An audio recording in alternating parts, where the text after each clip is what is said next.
Bom dia ou boa tarde, queridos irmãos. Aqui é Jorge Campos.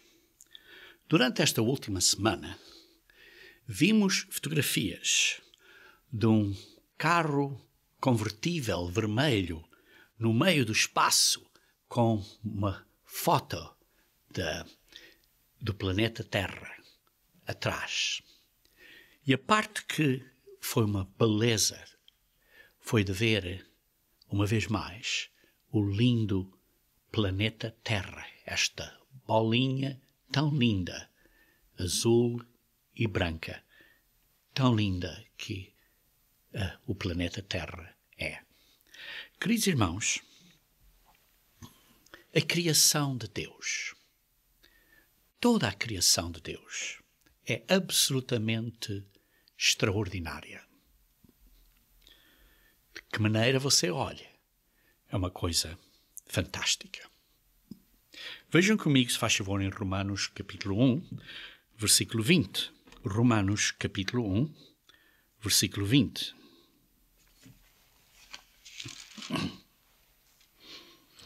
Diz assim: todos os atributos invisíveis de Deus, assim como o seu eterno poder, como também a sua própria divindade, claramente se reconhecem desde o princípio do mundo, sendo percebidos por meio das coisas que foram criadas.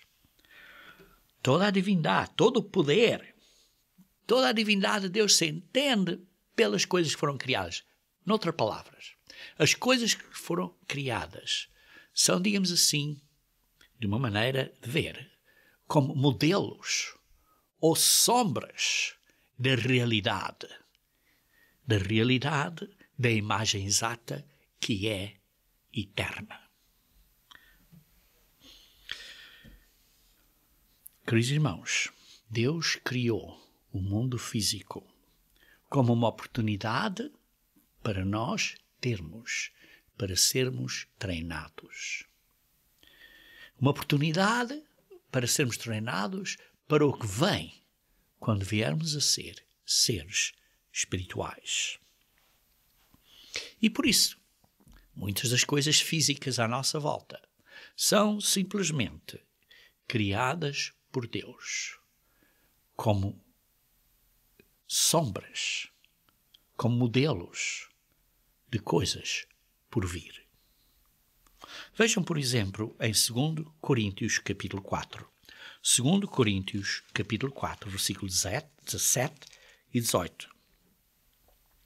Está aqui Paulo a falar acerca das suas tribulações e diz assim: porque a nossa leve e momentânea tribulação produz para nós eterno peso de glória.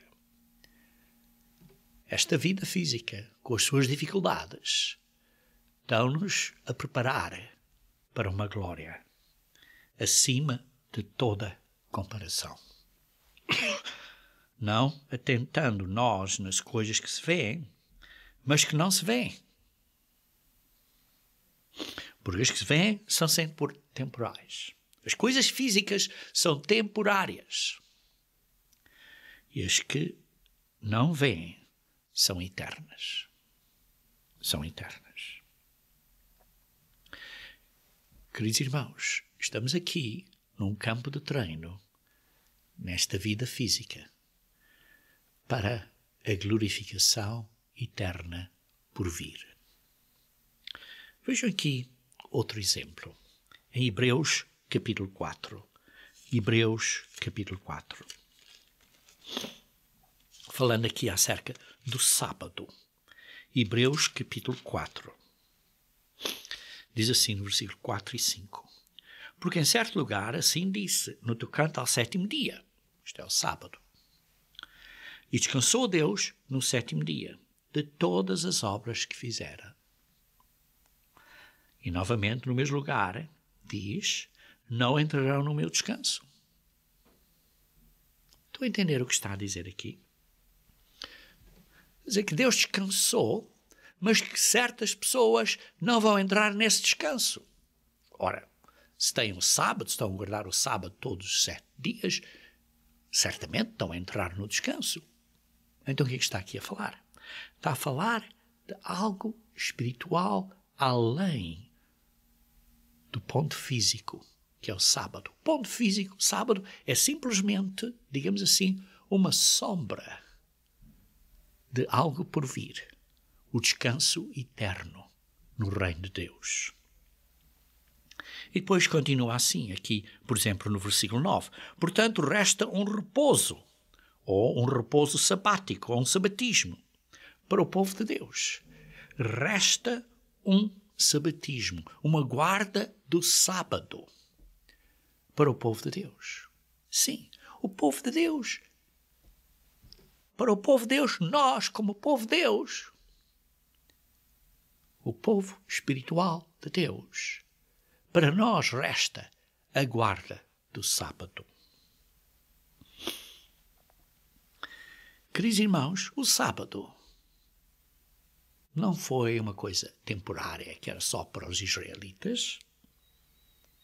O sábado é uma lição espiritual para o povo de Deus.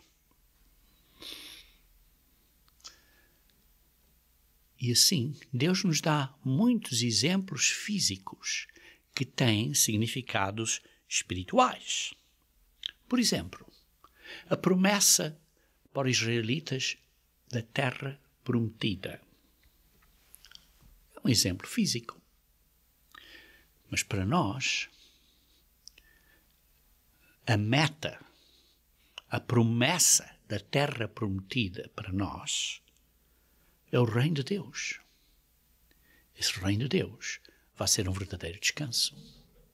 Os israelitas não alcançaram o descanso na terra prometida porque, ao fim de contas, foram levados para o cativeiro, porque desobedeceram.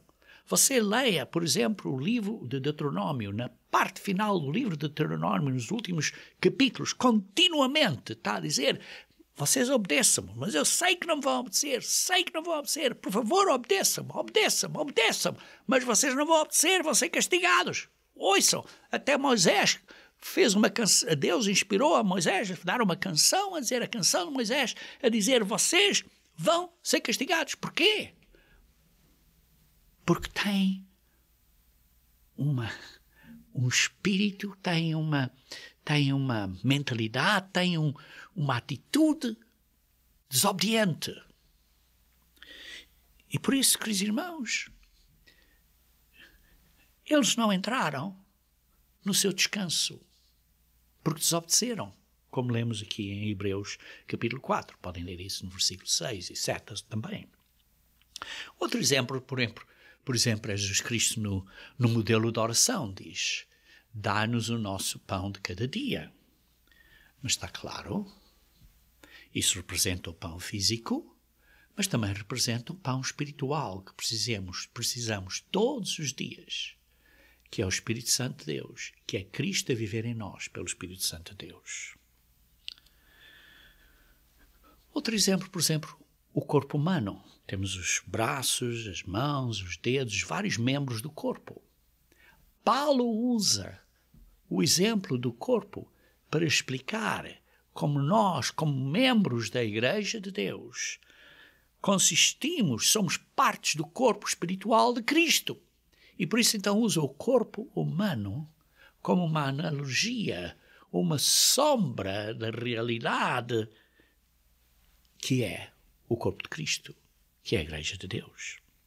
Outro exemplo, por exemplo, o processo de ser um pai e o crescimento do bebê no ventre da mãe. Tem uma analogia. Conforme este bebê vai crescendo dentro do ventre até chegar a um ponto que esteja, digamos assim, pronto para nascer, isto é, maduro, pronto, a um ponto de perfeição física que esteja suficientemente completa para poder nascer, então o bebê nasce. Mas a analogia aí é que nós somos feitos filhos de Deus, o nosso Pai nos gera através do seu Espírito, após o batismo, pela imposição das mãos, e depois temos a oportunidade de crescer até nós sermos maduros.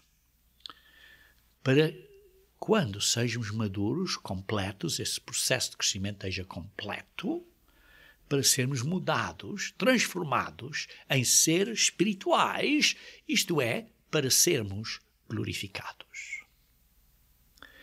Queridos irmãos, por isso hoje estou a falar acerca de como Deus usa o físico para ser uma sombra, para nos dar lições espirituais profundamente importantes. Deus usa o físico como uma sombra de lições espirituais importantíssimas. E por isso hoje vamos ver duas sombras físicas, unicamente duas. Está claro, existem outras, como já mencionei algumas, mas vamos olhar a duas e vermos o significado espiritual dessas duas sombras. E particularmente, agora que estamos num período que nos aproximamos da Páscoa e dos dias dos Pães Asmos, é importante nos recordarmos destas duas lições, digamos assim, chaves, que são espirituais, usando estas sombras físicas. E estas duas lições, usando sombras físicas, nos ensinam acerca da exata imagem de Deus e do plano dele. E a primeira sombra que eu quero falar vai ser acerca das ofertas e dos sacrifícios, e vamos olhar a isso assim um bocado profundamente, pois isso nos dá uma oportunidade de ensino, de sermos ensinados acerca da imagem espiritual de Cristo e, particularmente, o Cordeiro Pascal. E a segunda sombra, que de uma maneira, digamos assim, está ligada à primeira, é acerca dos dias dos Pães Asmos, que são uma oportunidade de ensino acerca da imagem espiritual, o qual é o milagre da nossa libertação da escravidão. E alguns de vocês vão dizer, mas eu não sou escravo. Sim, somos. Somos escravos. E veremos isso um bocadinho mais adiante. Queridos irmãos, vamos então começar a olhar a Hebreus capítulo 8, para vermos a primeira sombra que eu quero mencionar hoje como exemplo.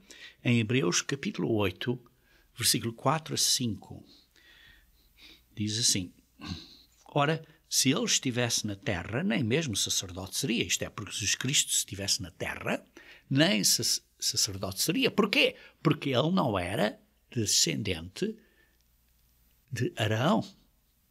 Não era do sacerdócio araónico.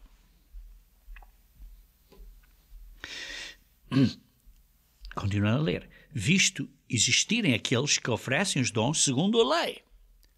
Segundo a lei, qual é a lei? A lei que diz que as cerimónias são ofertas, são dadas pelos filhos de Abraão, que são levitas, mas particularmente pelos netos dos levitas, que são da descendência de Arão,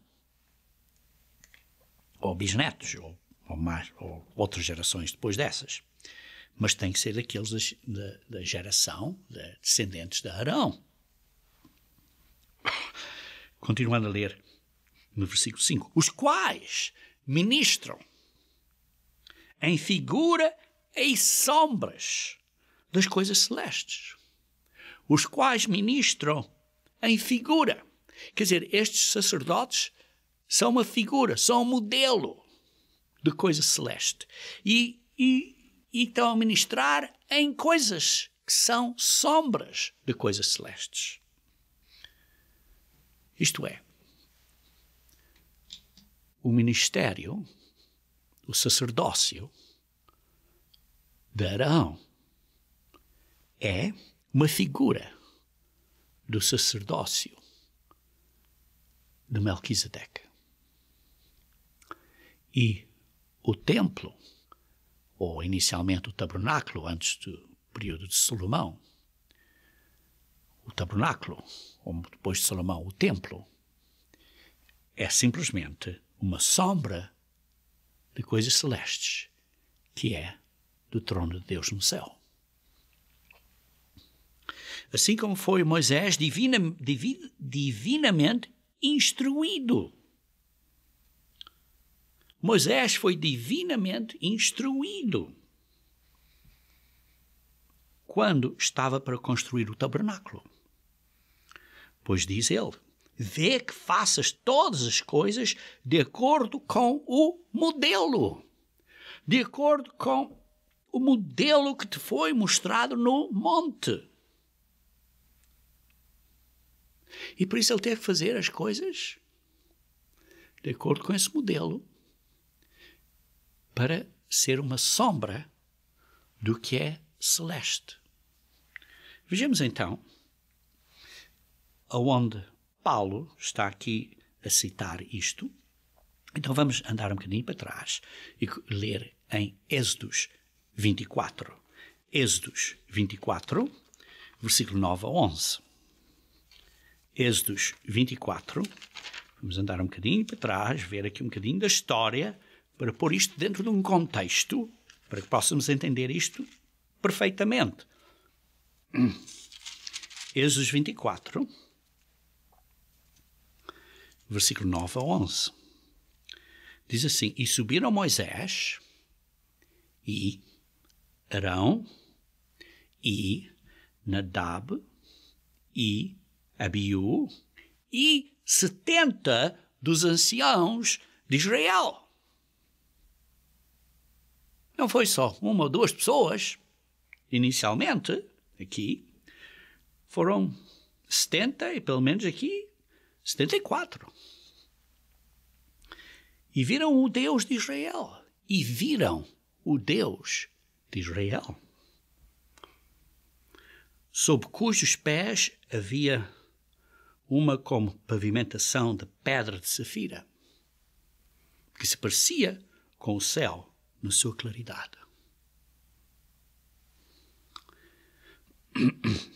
Ele não estendeu a mão sobre os escolhidos dos filhos de Israel. Porém, eles viram a Deus e comeram e beberam. Vê-se aí que estes 70 anciãos, e além disso Moisés, Arão, Nadab e Abiú, viram, comeram e beberam com Deus. Viram o Deus de Israel. Queridos irmãos, lembrem-se, só há um Deus. Só há um Deus. Mas há dois seres na divindade. Nós temos um guia de estudo bíblico que abrange este princípio claramente. Usem este estudo bíblico para estudarem a Bíblia cuidadosamente acerca deste tema muito importante. Só há um Deus. Mas há dois seres na divindade. Por que é que eu digo isso? Vamos então dar um turno aqui à volta para confirmar o que eu estou aqui a dizer. Vamos voltar aqui a Êxodos 24, por isso podem deixar aí uma marcazinha, porque vamos voltar aí. Mas quero ver aqui algumas escrituras primeiro, começando em João, capítulo 1, versículo 1. João 1, versículo 1.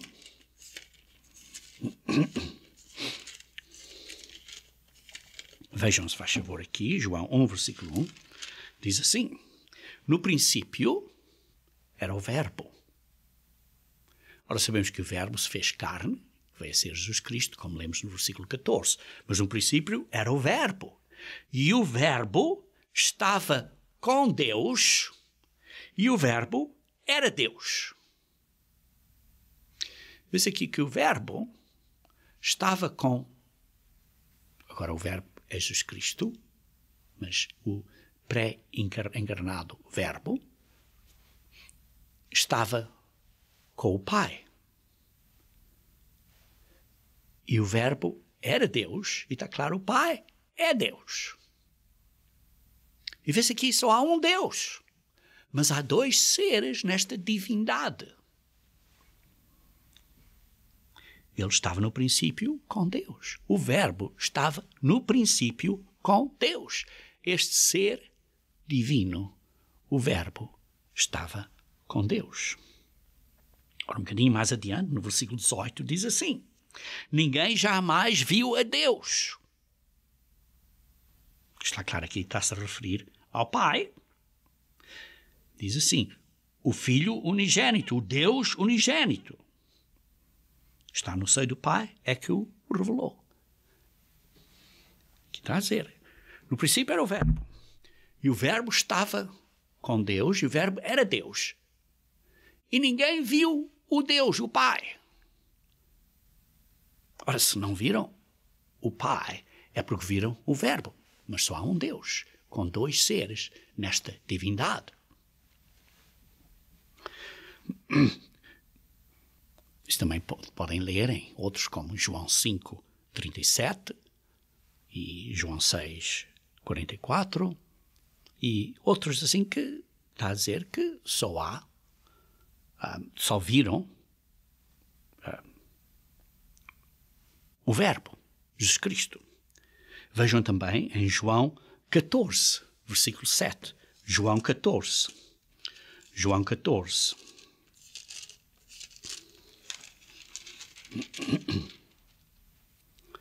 Versículo 7. Diz assim: se vós me tivesseis conhecido, conhecerias também o meu Pai. Desde agora o conheceis e o tens visto. Isto é, agora vocês estão a ver, e porque me estão a ver, conhecem o Pai e estão a ver o Pai. Porquê? Porque os dois seres têm a mesma, digamos assim, maneira de pensar, maneira de ver as coisas, são da mesma divindade. E diz assim, no versículo 8, replicou-lhe Filipe, Senhor, mostra-nos o Pai, e isso nos basta. E depois, um bocadinho mais adiante, diz Jesus Cristo no versículo 11, diz assim, crede-me que estou no Pai e o Pai em mim. Crede ao menos por causa das minhas obras. Eu estou no Pai e o Pai em mim. Se vocês me veem em mim, diz Jesus Cristo, estão a ver o Pai. Por isso, quando eles viram o Verbo, porque o Verbo estava com Deus e era Deus. Quando viram o Verbo, viram Deus. Vejam também João capítulo 17. A explicação aqui, irmãos, é que o Pai e o Filho são um em maneira de pensar, são um em maneira de ver as coisas, são um em intenções, em metas, em objetivos, são um. E Jesus Cristo disse isso. Vejam aqui comigo, se faz favor, em João 17, versículo 20. Não rogo somente por estes, mas também por aqueles que vierem a crer em mim, por intermédio da sua palavra, a fim de que todos sejam um. Isto é, que você e eu possamos vir a ser um também. Como és tu, ó Pai, em mim e eu em ti. Também sejam eles um em nós, para que o mundo creia que tu me enviaste. Eu lhes tenho transmitido a glória que me tens dado, para que sejam um, como nós o somos. Nós somos um. Eu neles e tu em mim, a fim de que sejam aperfeiçoados na unidade, em um. nesta união. Queridos irmãos, estão unidos. O Pai e o Filho estão tão unidos. Têm a mesma maneira de ver, a mesma maneira de pensar, a mesma maneira de ser. Se uma pessoa vê um, vê o outro. É o que nós precisamos de vir a ser, irmãos. Ter as mesmas características. Se uma pessoa virem a vocês, ou uma pessoa como, por exemplo, um homem de Deus, vocês estão a dizer, olha, estou a ver Deus. Porque esta pessoa é como Deus, está a conduzir-se como Deus se conduziria. Jesus Cristo disse aqui, nós somos um. Vejam, por exemplo, aqui no versículo 11, na parte final do versículo 11 de João 17, diz assim, para que eles sejam um, assim como nós somos um.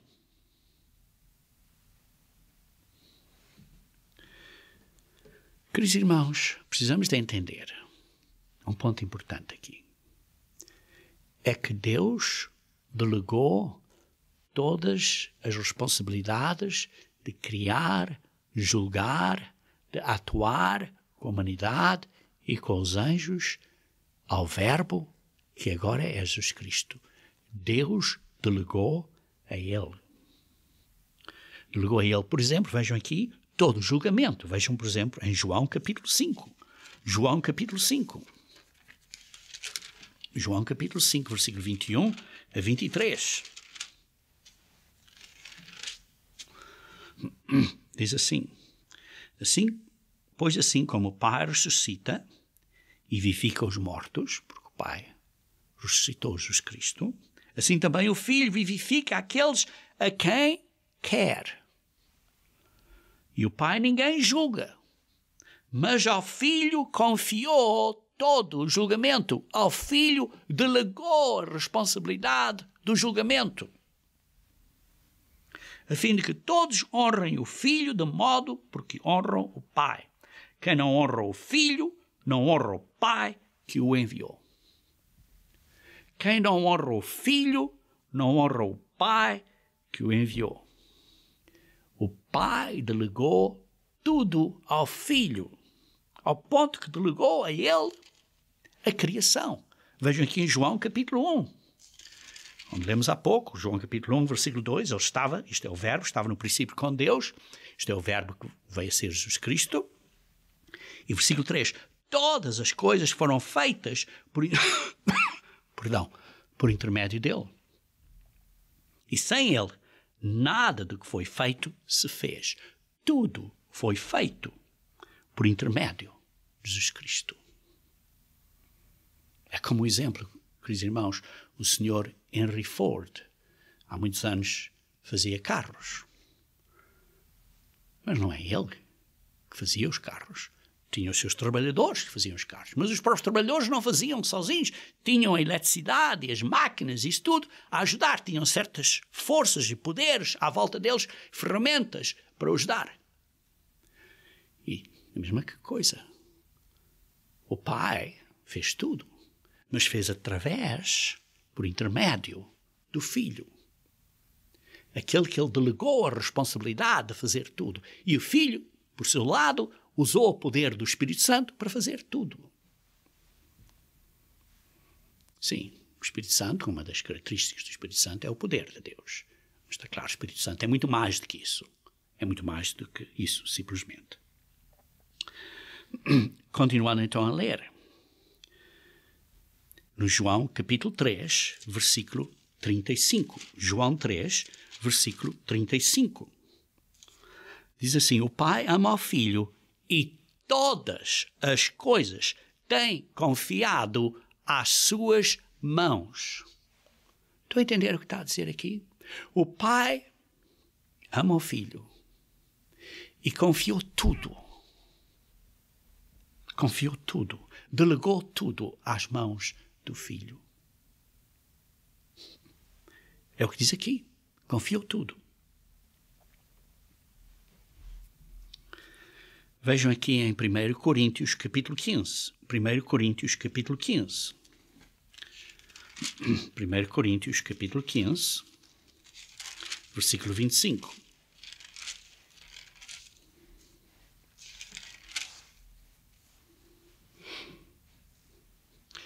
Porque convém que ele reine, isto é, Cristo, até que haja posto todos os inimigos debaixo dos seus pés.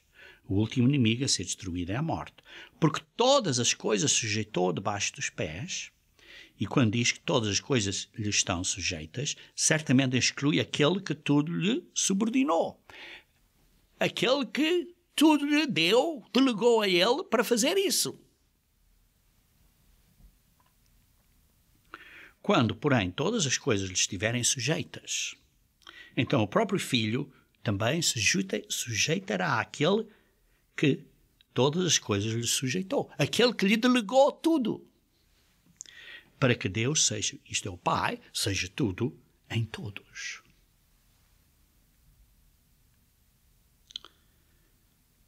E como lemos aqui, como lerem no versículo 24, diz assim: então virá o fim, quando ele, Jesus Cristo, entregar o reino ao Deus e Pai. Quando houver destruído todo o principado, bem como toda potestade e poder. Por isso entendemos, Pai, e queridos irmãos, que o Pai é o Deus Supremo. Mas o Verbo, o Filho de Deus, agora o Filho de Deus, que antes era o Verbo, também é Deus. Porque lemos em João capítulo 1, versículo 1. Por isso Deus, hoje em dia, digamos assim, há uma família com duas pessoas, dois seres nessa família.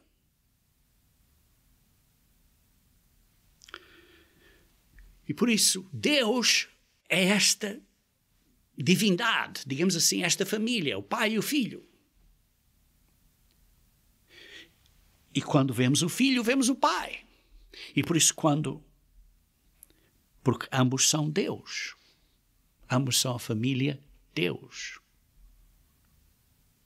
Digamos assim, desta maneira simples, mais prática de entendermos. E por isso, quando estávamos a ler em Êxodos 24, continuando então a ler agora onde estávamos há pouco, Êxodos 24,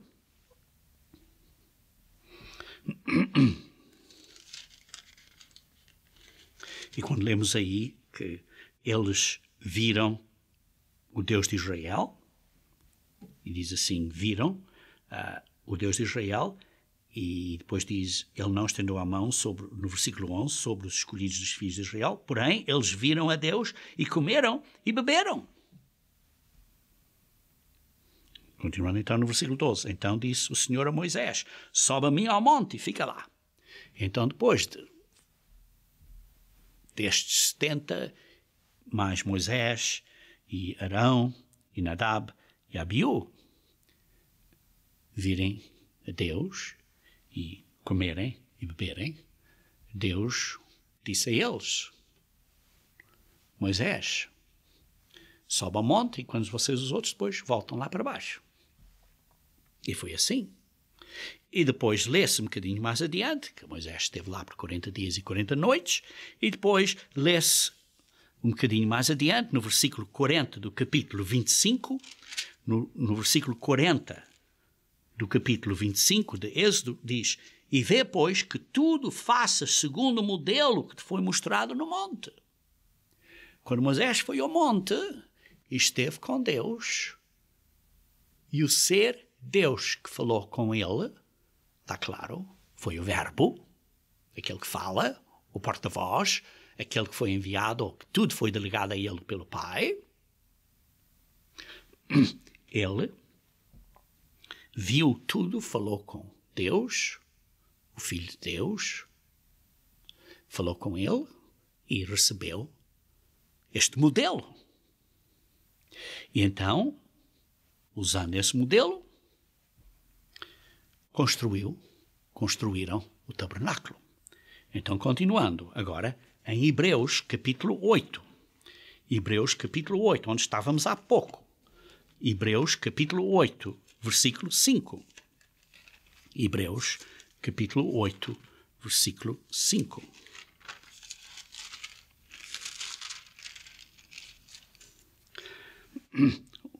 Os quais ministram, isto eram os os sacerdotes em figura e sombras das coisas celestes, assim como foi Moisés divinamente instruído quando estava para construir o tabernáculo, pois, diz ele, vê que faças todas as coisas de acordo com o modelo que te foi mostrado no monte.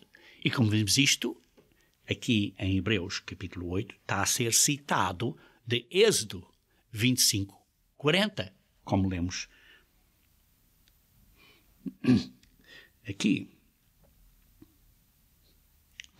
Continuando então a ler no versículo 6. Agora, com efeito, obteve Jesus ministério tanto mais excelente, quanto é ele também mediador de superior aliança instituída com base em superiores promessas.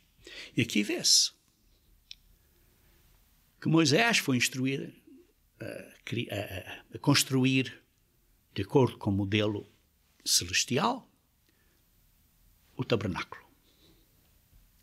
Mas aqui está a dizer que ele, por exemplo, recebeu a antiga aliança, que foi escrita em pedras. As leis de Deus foram escritas em pedras. Agora nós recebemos a nova aliança, que nos é dada aqui, e vamos ler daqui a pouco, no versículo 8, a nova aliança, em que a lei agora não é escrita em pedras, mas é escrita nas nossas mentes e nos nossos corações. Vimos que a antiga aliança deu a eles a terra prometida, a nova aliança dá a nova terra prometida, que é o reino de Deus, que é vida eterna. A antiga aliança, a terra prometida, é simplesmente viverem bem numa vida física. A nova aliança é a vida eterna no reino de Deus. Veem que o físico era simplesmente uma sombra do espiritual. A antiga aliança é física. Temos agora a nova aliança, que é espiritual. A terra prometida era física, agora a nossa terra prometida espiritual é o reino de Deus.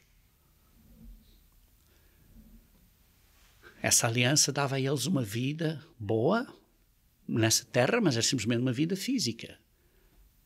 A nova aliança dá-nos uma vida ainda melhor, glorificada, eterna, com eternidade, a vida inteira. Por isso vemos que o sistema de sacrifícios e de tabernáculo, esse todo sistema físico, era uma sombra de coisas por vir. Era uma sombra de coisas por vir.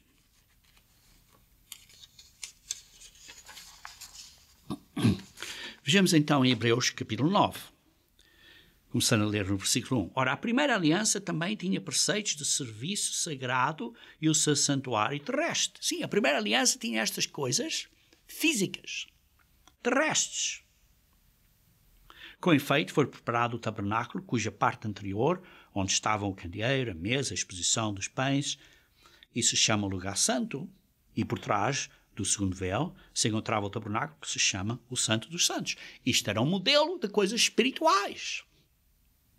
Escuras espirituais, ao qual pertencia um altar de ouro para incenso e a arca da aliança, totalmente coberta de ouro, na qual estava uma urna de ouro contendo o maná, o bordão de Arão, que floresceu, e as tábuas da aliança. E depois está a explicar estes pontos que estavam aí. Aqui vê-se que as coisas físicas são uma oportunidade de ensino. Pessoas físicas começarem a pensar o que é o celestial. Por isso, os sacrifícios físicos eram sombras de Cristo, que é o verdadeiro sacrifício espiritual. Os sacerdotes da linha de Arão são sombras do sacerdócio de Cristo, o nosso sumo sacerdote. O Santo dos Santos na terra era simplesmente uma sombra do trono de Deus no céu. Um modelo, uma sombra de coisas espirituais. E depois vejam aqui, por exemplo, João 14, versículo 6. João 14, versículo 6. João 14, versículo 6. João 14, versículo 6.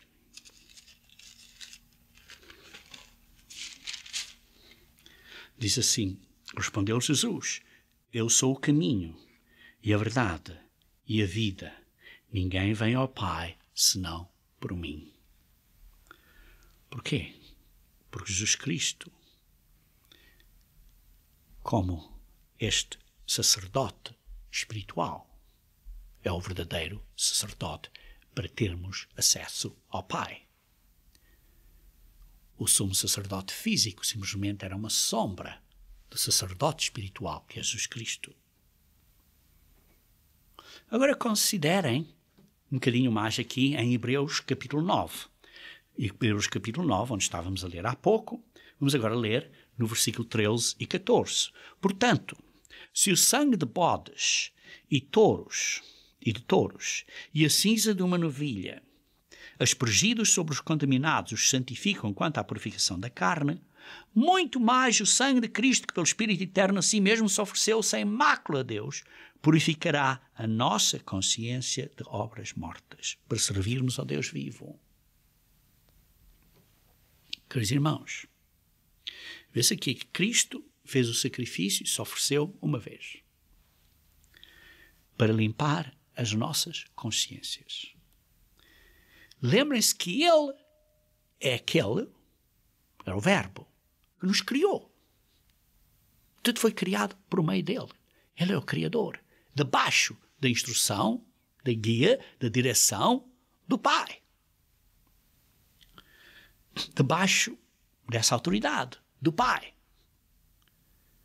E por isso, o sacrifício de Jesus Cristo é o sacrifício daquele ser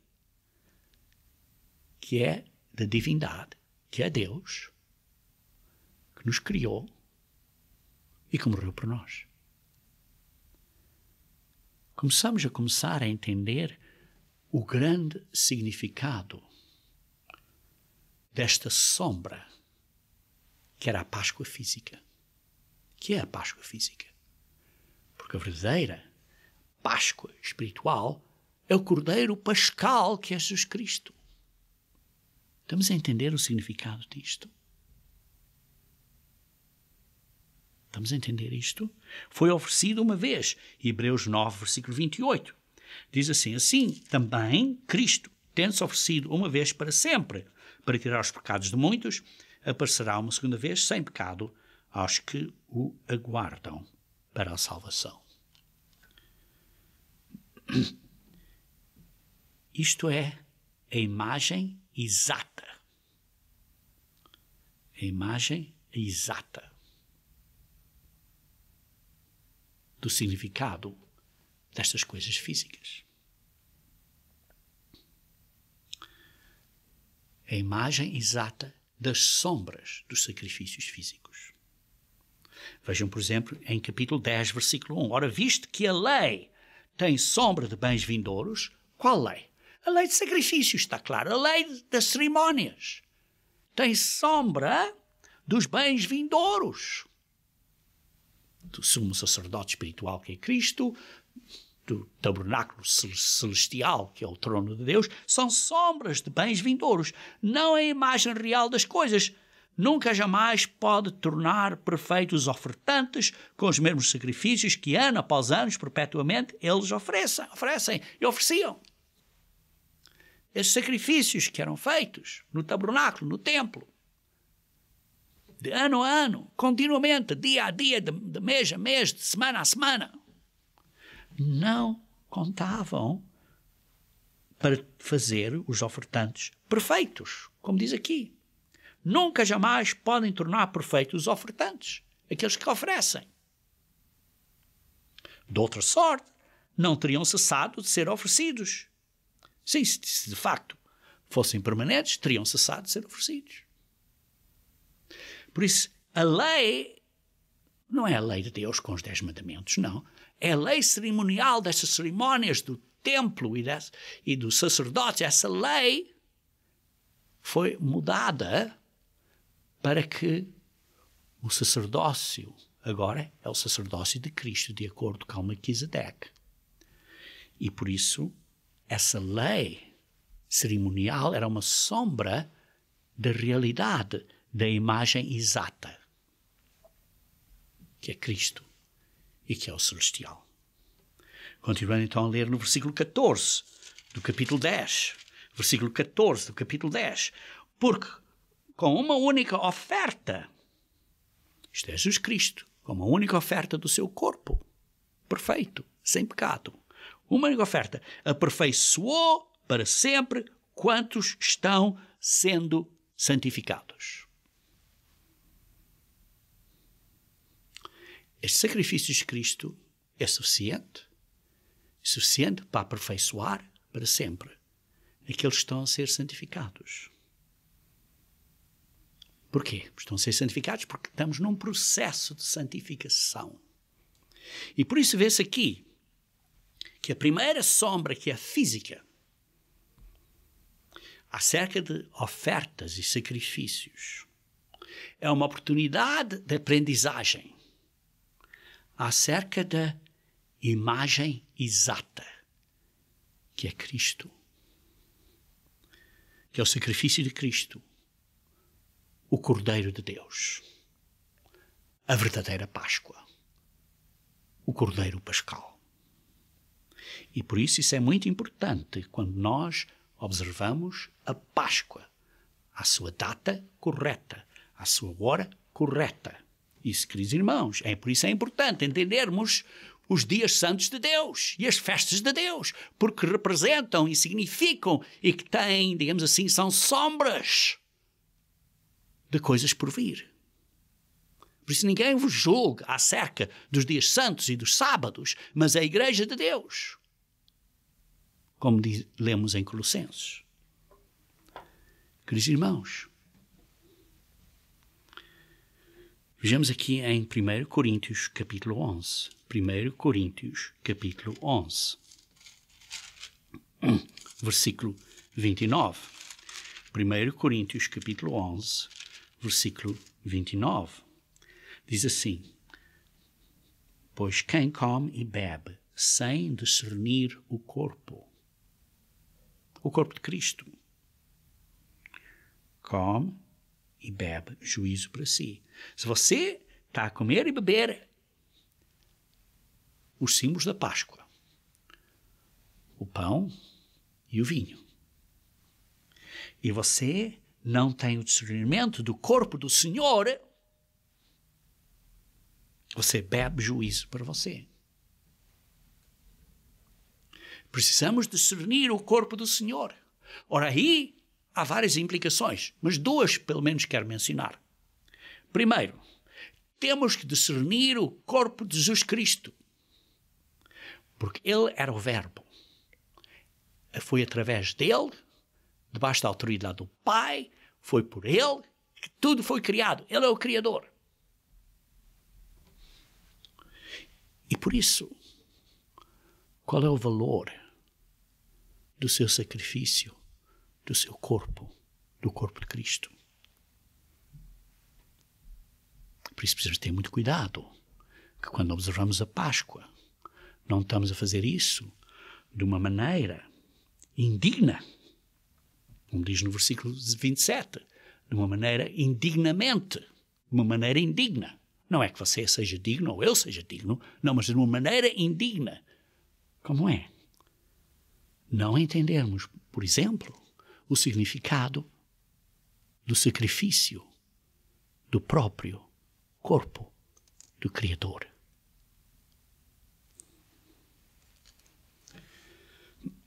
Se nós não entendemos isso, podemos estar, como diz aqui, a causar juízo em nós mesmos. E o segundo ponto aqui de examinação é para que, diz aqui, examine-se, pois, no versículo 28, o homem a si mesmo. e coma do pão e beba do cálice de vinho. Examine-se a si mesmo. Porque, ao fim de contas, nós precisamos de nos examinar a ver que, de facto, estamos a ser santificados. Como lemos, um processo de santificação. E nós estamos, de facto, a mudar, a arrependermos-nos, a ficarmos santificados. Veja de novo em Hebreus, capítulo 10, versículo 14. Hebreus, capítulo 10, versículo 14. Diz assim: porque com uma única oferta, o corpo de Cristo, o corpo do próprio Criador, o corpo que nós temos que discernir e entender o significado disso e a seriedade disso. Não é brincadeira. Não é uma coisa para fazer, olha, quando me apetece. Fazer quando a lei de Deus nos diz para observarmos a Páscoa, que é uma vez por ano, no dia 14 do calendário de Deus. E por isso precisamos tomar essa Páscoa com uma seriedade, porque estamos a discernir que isso é o corpo de Cristo. Mas além disso, temos que examinar a nós próprios, para vermos que, de facto, estamos sendo santificados, como lemos aqui em Hebreus 10, versículo 14. Quantos estão sendo santificados? Estamos no caminho de santificação, estamos a ser transformados, santificados. Porque, queridos irmãos, é um processo de mudança, de transformação, de santificação, de ficarmos mais maduros. E parte desse processo, como diz aqui, e disto nos dá testemunho também o Espírito Santo, porquanto após ter dito, esta é a aliança que farei com eles depois daqueles dias, diz o Senhor, porei no seu coração as minhas leis, e sobre a sua mente as inscreverei. E também, em nenhum modo, me lembrarei dos seus pecados e das suas iniquidades. Não me lembro dos seus pecados e das suas iniquidades, o sacrifício de Cristo. Porei no coração as nossas leis, que é o processo de santificação. E aqui estamos a falar destas duas sombras, da Páscoa e dos dias dos pães asmos. Continuando a ler aqui no capítulo 10, versículo 19. Diz assim, atendo, pois, irmãos, intrepidez para entrar no Santo dos Santos. Isto é, no trono de Deus. Pelo sangue de Jesus Cristo. Pelo novo e vivo caminho. Queridos irmãos, é um novo e vivo caminho. Não é o caminho dos sacerdotes de Arão. É um novo caminho e vivo. Vivo. Que ele nos consagrou pelo véu, isto é, pela sua carne, pelo seu corpo. Estamos a discernir este corpo. E tendo grande sacerdote sobre a casa de Deus, que é Jesus Cristo, em que o sacerdote físico era simplesmente uma sombra da exata imagem, aproximemo-nos, versículo 22, com sincero coração, em plena certeza da fé, tendo o coração purificado de má consciência. O coração purificado de má consciência pelo sacrifício de Cristo. E lavado o corpo com água pura, porque estamos a pôr o Espírito Santo de Deus em nós e estamos agora a andar numa pureza, de acordo com as leis de Deus, de acordo com os 10 mandamentos, de acordo com todos eles, incluindo o sábado, incluindo os dias santos, os sábados.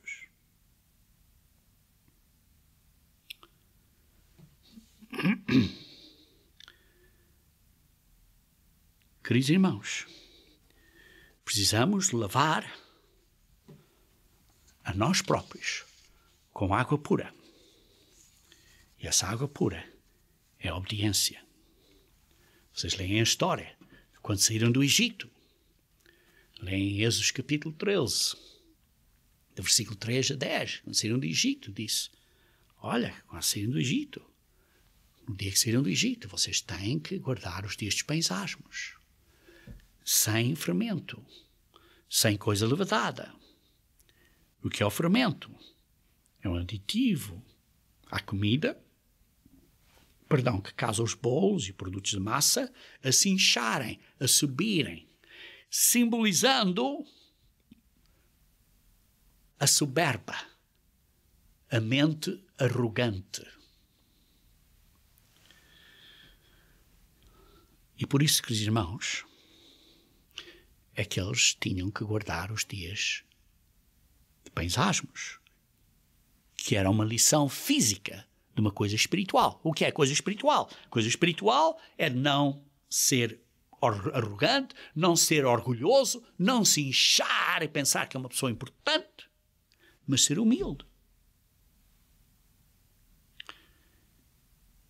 E por isso, Cristo diz, em Mateus 16:11, vocês tenham cuidado com o fermento dos fariseus, que é esta doutrina, significando espiritual. Também fala em Lucas 12, ele fala que Jesus Cristo falou acerca da hipocrisia, no versículo 1, dos fariseus, que é como um fermento. Mas quando Paulo escreveu aos coríntios, que eram cristãos gentios, escreveu a eles em 1 Coríntios capítulo 5. 1 Coríntios capítulo 5. E aqui está a escrever aos gentios. 1 Coríntios capítulo 5. Vejam aqui no versículo 7 e 8. Lançai fora o velho fermento, para que sejam nova massa. Qual é esse velho fermento? Esse velho fermento espiritual. A hipocrisia, a arrogância, o orgulho. Lancem fora essas doutrinas falsas, essa arrogância, esses pensamentos que pensam que são pessoas importantes, para que vocês sejam uma massa nova espiritualmente, como sois de facto sem fermento, isto é, como de facto fisicamente vocês estão sem fermento. Como é que os gentios de Coríntios podiam estar sem fermento? É porque estavam a guardar os dias dos pães sem fermento, dos pães asmos. Pois também Cristo, nosso Cordeiro Pascal, foi imolado. Por isso, versículo 8, celebremos a festa. Qual festa? A festa dos pães asmos. Não com o velho fermento, isto é, com o fermento do orgulho e com isso, nem com o fermento da maldade, isto é, praticar maldade, nem com o fermento de inclinação, de malícia, e sim com os asmos de sinceridade e da verdade. Isto é, com o pão sem fermento, que é humilde, que é sincero e que é verdadeiro. Por isso vemos aqui que os pães asmos, destes pães asmos, eram guardados por gentios. Paulo está aqui a falar aos gentios. Queridos irmãos, precisamos ver que as coisas físicas são exemplos de coisas espirituais e são para nós analogias ou modelos ou princípios para nos dar exemplos de aprendizagem. Por isso é que diz aqui no versículo 8, celebremos a festa dos pães asmos. Porque disse no versículo 7, como sois de facto sem fermento, isto é, vocês não têm fermento físico. Porquê? Porque estão a guardar os dias dos pães asmos, gentios. E por isso, para guardarmos os dias dos pães asmos corretamente, não é só as coisas físicas. As coisas físicas são simplesmente uma coisa para nos lembrar, para nos educar, para nos dar uma aprendizagem. Há uma sombra da realidade. E a realidade é que precisamos de tirar o pecado da nossa vida. O ponto aqui é que quando eles saíram do Egito, eram escravos. Nós precisamos de sair do Egito espiritual. E o Egito espiritual é a nossa escravidão ao pecado. O que isso quer dizer? Quer dizer que você e eu tentamos sair do pecado. Mas, infelizmente, é como se fôssemos escravos. E temos que lutar com a ajuda do Espírito de Deus, porque se não tivermos essa ajuda, estamos escravos do pecado. Precisamos da ajuda de Deus para nos libertar do Egito espiritual, que é o pecado. Como os israelitas não conseguiam sair do Egito sem o milagre de Deus, a mão forte dele, para os tirar do Egito através do mar vermelho. Igualmente, nós precisamos da mão forte de Deus na nossa vida para nos tirar do Egito espiritual, que é uma escravidão. E isto tem que ser através de nós comermos o pão asmo, o verdadeiro pão asmo. O pão diário, que é o Espírito Santo. E por isso, queridos irmãos, isto é um novo caminho, que é um caminho novo e vivo.